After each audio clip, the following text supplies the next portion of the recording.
I cut the check, I cut the check, I cut the check. Tell my niggas we up next, so we up next. She shot a text, she shot a text, she shot a text. Kill the I might put the different day, put a nigga on that same shit. I've been ballin' with my niggas, Kevin Cambridge. Oh, you drippy, but you better tuck your chain quick. What's up, y'all? Yeah, we back with another episode of Between the Lines. Today we got a little bit to talk about, so I'm just gonna get straight into it.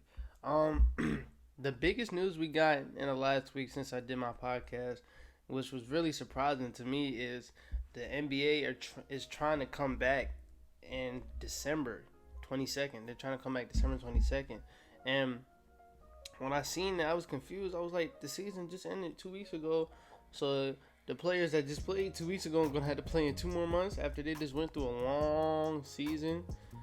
And it was exciting, but it was also like, I don't think this is going to go through because the NBA, they already approved it, dog. They're for it, and you know that's for the money.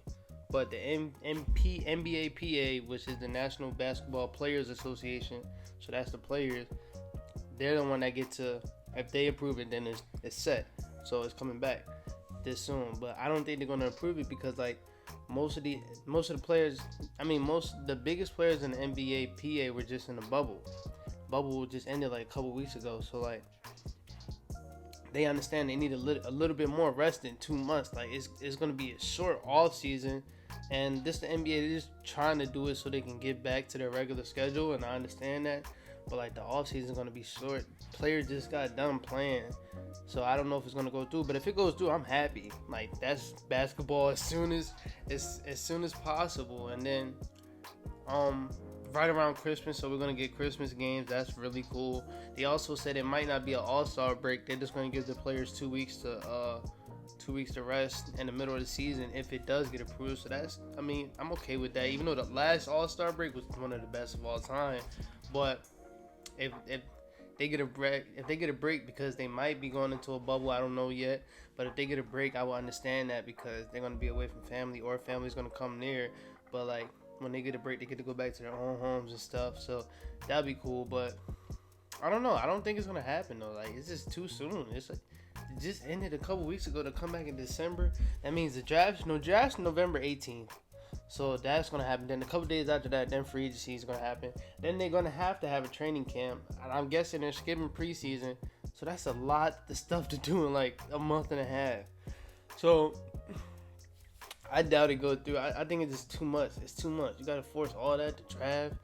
Draft got to get gelled into their new team. They got to get used to playing with their new team, the draft players. People in the free agency. The free agency only gonna be like 5 to 10 days. So they're going to have to go to their new team, or you might not see a lot of people get traded or a lot of people sign anywhere because like they don't have enough time to make that decision. So I don't know. I don't think this is going through. I don't know. I want it to go through, but if it didn't go through, I wouldn't be disappointed. I wouldn't be mad because I would understand like the player. It's basically the player's decision right now, and I understand with them. It's like they just got out of playing some hard basketball, and I know I just said the bubble, but I don't think they're doing bubbles no more. Like what the NFL's doing in certain states that allow fans, they're having fans, but it's only at a certain capacity. It's going to be like 10%. So I think the NBA is going to do that with certain states that allow fans, like Miami, well, just Florida in general. I think LA allows some fans, so like certain states going to allow some fans, but I don't know. I guess that's what the NBA is going to do. They're just going to allow some fans, low capacity, and just play it like that. Travel, I guess. But like we've seen with traveling, like players in the NFL been getting corona left and right. So I don't know if the NBA is going to do that. But the NBA is smart. They'll find a way to get around it. But I don't know. That's just like, I was really happy to see that. But other news we got in the NBA, the Pelicans hired their coach Stan Van Gundy.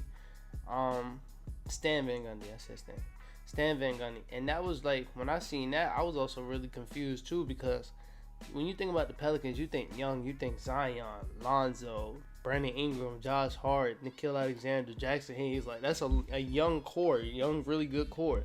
So you would think they would sign like a little young coach to just grow with them, like a Kenny Atkinson or Jason Kidd, but they signed old Stan Van Gundy. And I'm like, I understand it, because with this team they have right now, there's no reason why they shouldn't be a top 10 defensive team. But they were number 23 last season. That's wild. So Stan Van Gundy's gonna come in there, one of the best defensive coaches, and put that together where it needs to be, because that team should be a top defensive team. You got Brandon Ingram, who should be a great defender, even though he's decent. You got Lonzo and Jrue Holiday are great defenders. Then you got Zion, who also has defensive potential. Jackson Hayes' defensive potential is up there too. So like, this team should be a top defensive team. So I feel like he's gonna get them to do that. But as far as the offensive side, I want to see what he's gonna do with Zion. Like, is he gonna put him at the 5? Because before he got hired, he was on a podcast and he was saying the struggle. I'm just wrapping it up, but he's saying he's seen that Lonzo is great in open court playmaking, but in half court, he shouldn't be playmaking in half court. He said only Brandon Ingram, Jrue Holiday, and Zion should be playmaking in half court. And he said he would try to turn Lonzo into a spot up shooter, and that's like something I wouldn't want to see. I want to see Lonzo, like when the season, before the season stopped because of coronavirus, Lonzo was going crazy in half court, full court, anything. He was going crazy. So I want to keep seeing that, even though he had a bad bubble. I want to keep seeing that. So I hope he don't turn him to a spot up shooter, but I understand what he's saying. Like that does make sense. Like, you got Brandon Ingram, Jrue Holiday, Zion. You don't really need Lonzo to do so much but score and shoot. Shoot, play defense, and then in the open court you can have your fun. You can pass the ball, do all his outlet passes, all the playmaking that he wants. But in the half court, when we got to slow the ball down, give it up. And I understand that, because even though people say Lonzo can't shoot, he is arguably the second best shooter on the team. Well, third after Nico Melli and JJ Redick, but he is arguably up there in shooting. So I understand what he's talking about, turning him into a spot up shooter. But I understand all the Lonzo fans didn't like that when they heard that. And I understand both sides. It makes sense, though. It makes sense. And when you break it down, it makes sense. But I just want to see what he does. I hope he turns B.I. into an elite defender, because B.I. has to be an elite defender to take him to that superstar level. Because scoring, he already has that. Can shoot over anybody, can score on anybody. He already has that. But if you take that defense up, it's sky's the limit. But that was some surprising news when I seen that. I hope he does his rebuild. Well, it's not a rebuild, but I hope he does his team right. They keep talking about trading Jrue Holiday. I understand that too. Jrue Holiday is old, and this is a young core. That's why I didn't name him when I named that young core earlier. He is older, but he fits so well with this team right now. I will keep him for a little bit longer, but I understand contract's up in like the next 2 years, so get him while he has high value, because Jrue Holiday value is up there right now. People starting to realize how great of a player Jrue Holiday is. So I will understand trading him. I've been hearing trades to the Nets, to the Nuggets, to the Clippers. I've been hearing so much trade. Like, Jrue Holiday's name been in that trade market. I'm gonna make a little trade market episode next time, I think. So I'm just make up trades that I think should go through, or trades that I think can possibly go through. But Jrue Holiday's name will be in there a lot, because he's been thrown around. Like, it said over half of the league is interested in trading for him. That's a lot of teams. And he heard that. I know he was hyped. I mean, not hyped, but I know he was like actually like happy, because like he's getting the attention that he deserves. Because Jrue Holiday is a person that always gets overlooked, because he's not the flashiest, or he's not the most talkative, the most just the ones that stands out. He's not one of those. But I don't know. I always realized Jrue Holiday was a hooper. He was nasty. And the fact that he's actually getting this attention now is something that I'm excited for him. Like, he can really get traded to a contender and win a championship instantly.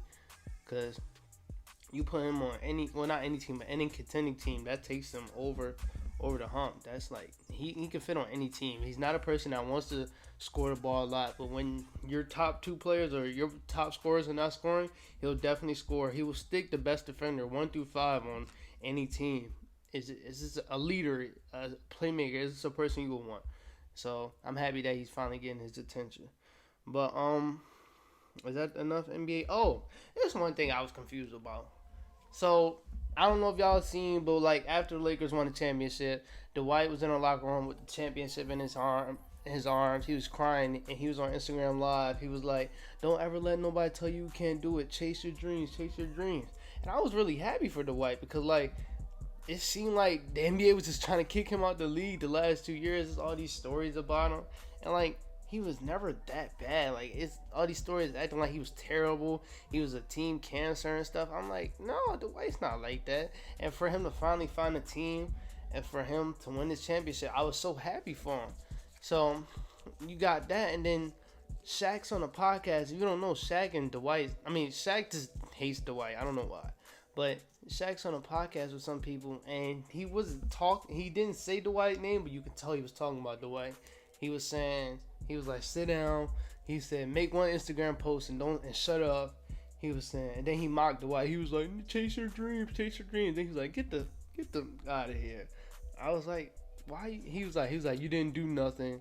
He wasn't saying Dwight's name, but he was basically talking about Dwight. Everybody knew what he was talking about. And I was like, why are you talking about Dwight? First of all, Shaq, Dwight, it's not like Dwight, no offense to these players I'm about to name. It's not like Dwight's Taylor Horn Tucker, Costas, Jared Cook, Danny Green. It's not like he's one of these bench warmers like Dwight actually got Quinn Cook, JaVale McGee. Like Dwight actually got in the final. Actually made a difference to us getting to the finals and winning the finals. You can't you acting like he did nothing, like he didn't play like those people I just named that did not play. So I don't understand why he said that. Second of all, like why he's on your Lakers. Like I understand. I forgot about J.R. Smith, Dion Waiters. Like they were wilding. Like J.R. He had his shirt off in the middle of the game, and then you had Dion Waiters talking about call me champ cheese. Two people that we brung them to our team to do nothing. I don't know why we brought them to our team when they did not do nothing, did not see a lick of time in the playoffs.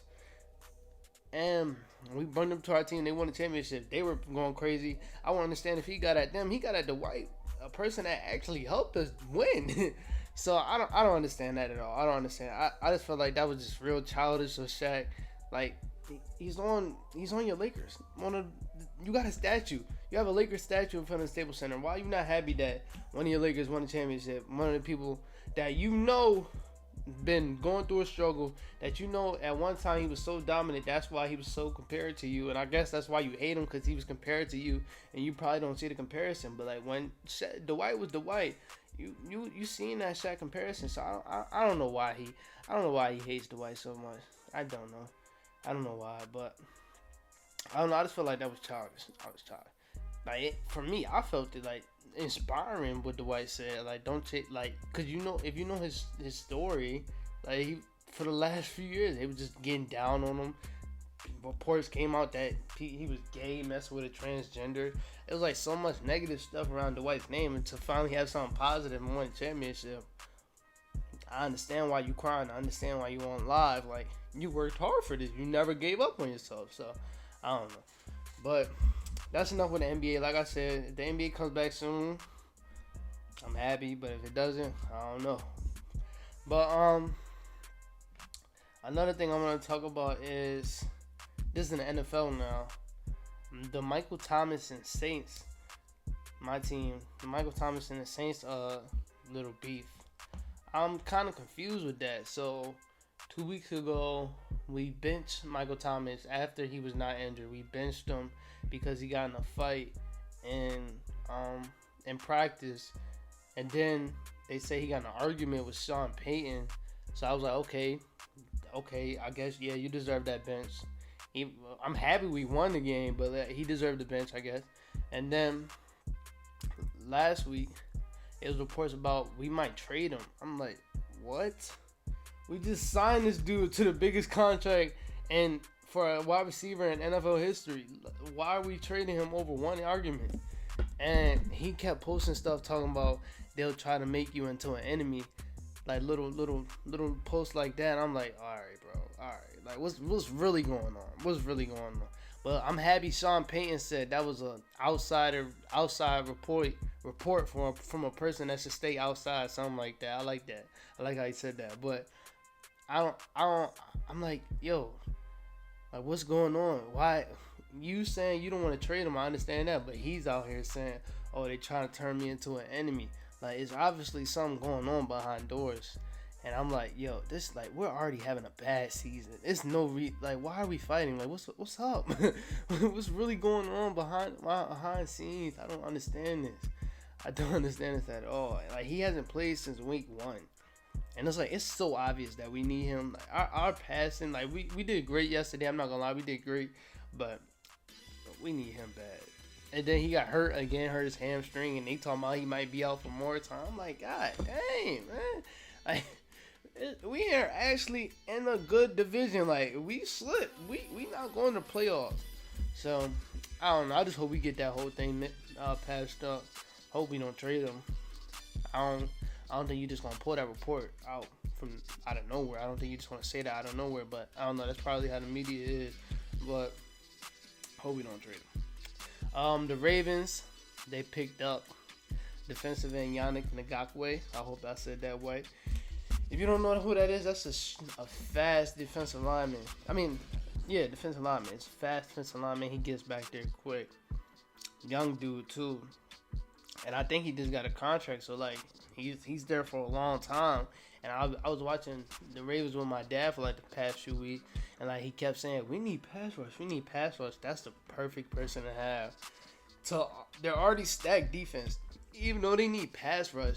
Before he got there, it wasn't terrible. Like, the last game before their bye, they had Calais Campbell had 3 sacks. It was just like, before then it was nothing. Matthew Judon wasn't playing well. Brandon Williams wasn't playing well. Calais Campbell wasn't even playing well, and that's why they brought him here. But he just had that great game.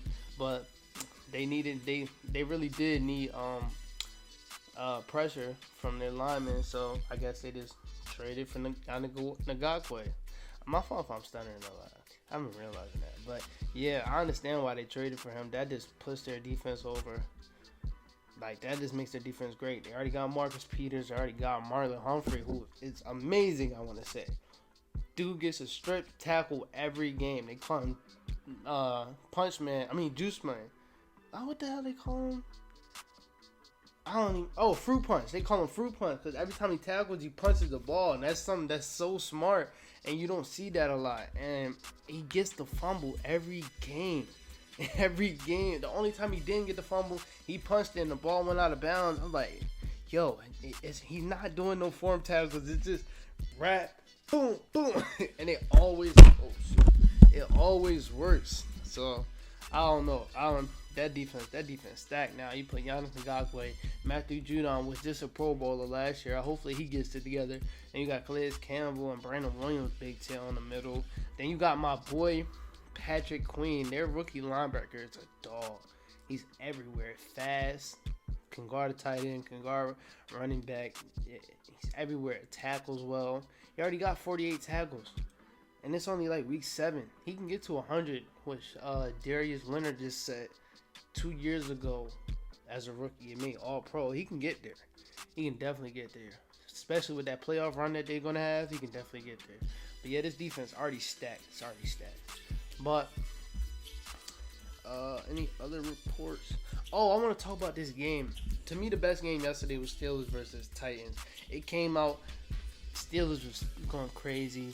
Ben Roethlisberger proved me wrong because I thought Ben Roethlisberger was losing his touch a couple years ago when they had Le'Veon Bell and Antonio Brown, but he proved me wrong yesterday. Started off, only missed 2 passes out of 15, and then going into the half, he threw an interception, but it was just a throw up. Like, they got the ball. They didn't think they was going to get the ball. It was in the middle of the field. He just threw it up, see if he can get a touchdown. If he didn't, he got an interception. He didn't care. They started off, I think the scoring going into halftime was 17-7. They was dominating them. And I was a person that said, Derrick Henry's great, but he hasn't played against dogs yet. The Ravens, they're not dogs. The whole Steelers defense is dogs. Cam Hayward, TJ Watt, Bud Dupree, Vince Williams, Devin Bush, Minka Fitzpatrick, Joe Hayden, Cortland Sutton, not Cortland Sutton, Sutton, I don't know his first name, Tremaine Edmonds, or Trey Edmonds, one of them, their brothers, his brothers on the team too. they're all dogs. They're not scared. They're not scared to tackle. You don't get that a lot, especially when cornerbacks are not scared to tackle. He got tackled by some little cornerbacks yesterday, and then when he met T.J. Watt on the outside, T.J. was on him. Yes, he had 70 yards. That was just off of a couple runs that happened in the second half, but they were on him, hitting him hard. They were on him, talking to him. They were on him. I was the person that said that. Like, when he faced dogs, it's not going to be the same. And he only had 70-something yards yesterday. I think he had a touchdown. Yeah, he had the first touchdown, 70-something yards, about like 18, 19 carries. Like, they neutralized him. They didn't stop him. I'm not going to say they stopped him because 70 yards is a lot. With a touchdown, that is a lot. But they neutralized him after what he just did last week when he had 200 yards. So, like I said, that still a defense is legit. And then they proved to me what a lot of people say is if you take Derrick Henry out the game, Titans are nothing. That's completely wrong. Ryan Tannehill buckled up, throw the ball a lot, and he was connecting to everybody. And my boy A.J. Brown, Corey Davis, Juanu Smith, the tight end, like he was just throwing that thing, and that's why they came back in the game. They was up, they was down like 24-7, and then they came back, and they only lost by 3, 27-24. So Ryan Tannehill did his thing yesterday, even though I think he had an interception, but he did his thing yesterday. I'm happy for that. I mean, what's the word? I don't even want to talk about it, but I'm happy that he did that. I'm happy that he proved himself because a lot of people would say if you take Derrick Henry out the game, Titans are nothing. Ryan Tannehill is not nothing. Like, they try to use that argument against Ryan Tannehill last year that he got carried in the playoffs because the first game he only threw the ball 8 times, but Derrick Henry had like 100-something yards. Well, if Derrick Henry's going to dominate, you don't need to pass. So I understand that. Then he did the same thing in the second game. Derrick Henry dominated. I don't need to pass. And then when it came time for him to pass, he wasn't there against the Chiefs. And I understand why they said that, but like yesterday, yesterday he proved he can do it. And he's been having a low-key MVP season. And yesterday would have put him over the top as far as being in the top 3 of the MVP race. Because my boy Josh Allen, he fell out. He's been playing terrible. He fell out the MVP race. Pat Mahomes, he hasn't been playing great, so he fell out the MVP race. And that, like, Ryan Tannehill having that team come back when they looked like they were going to get blown out, that would have put him in the top 3 for me in the MVP race behind Aaron Rodgers and Russell Wilson. But yeah, it was a great game. It was a great game. But I think that's all we got to talk about today. Yeah, that's really it, man. So next time, I'm going to come back with a way better podcast than this because I'm going to watch it over. I think this was not a good podcast. I'm not going to lie, but I got to put it out because school, I got a lot of school work. So I'm going to come back with trades that I think should happen in the NBA, like in the offseason. This little offseason that we might have, and then I'm going to come back with some news that we might get. We're most definitely going to get news from NFL, NBA. Oh, I want to say prayers to OBJ. He tore his ACL. That sucks, too, because he wasn't having a great season. It was because, like, he's on the Browns. Like, their whole situation is terrible. It just they play better without him, but they refuse to trade him. I don't understand that. Like, I seen that a reporter said they're gonna waste his Hall of Fame career, and I'm like, yeah, they might, because OBJ is a great talent and he doesn't deserve to like barely get the ball. He's obviously the best player on the damn team, but they never give him the ball except that one game where he went crazy. But after that, the next game he only had 2 passes thrown to him. And it's like, yo, get him the ball. He's the best wide receiver on the team. But I don't know. They've refused to trade him. I don't understand that. But now you really can't trade him. The dude's hurt. If you try to trade him in the offseason when he gets better, people are not going to really want him because he just came off a really bad injury. ACL is bad. So I don't know. I don't know if he's going to get on a new team anytime soon. But prayers to him. Hopefully he gets a speedy recovery. It sucks that had to happen to him, and the crazy part is it happened, and he wasn't even supposed to be on that play. It was an interception tried to be thrown to him, and he basically threw it to the defender, and he went to go make the tackle. His knee buckled towards ACL, and it's like, yo, you threw an interception on the first pass. Now I gotta make a tackle, and then I tore my ACL. That's on you, bro. That's on you. But that sucks, though. That sucks. But prayers to OBJ, and like I said, next time I'm gonna come back with a way better podcast. We're gonna talk about trades. We're gonna talk about the news that's gonna happen in the NFL, NBA, and that's it, man. I'll see y'all later.